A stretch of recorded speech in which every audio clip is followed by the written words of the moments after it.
याला अजिबात किंमत नाही. जगून केलं काय याला किंमत आहे.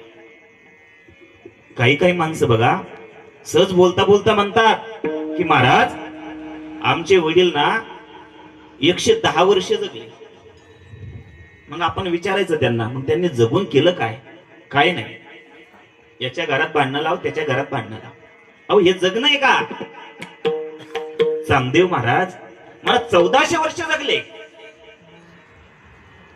पण बघा माझ्या माऊली ज्ञानोबरायांनी 16व्या वर्षी जगातील सर्वात श्रेष्ठ असणारा ग्रंथ तो म्हणजे ज्ञानेश्वरी.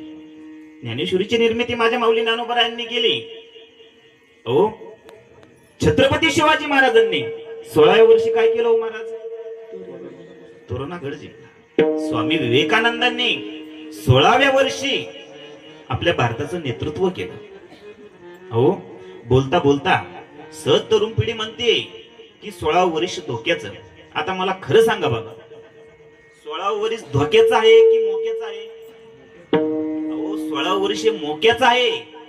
आपल्या जीवनाचा टर्निंग पॉइंट जर कुठे असेल तर 16 वर्ष आहे. पण बघा तरुण पिढी इथंच फिरवतात विठाला विठाला.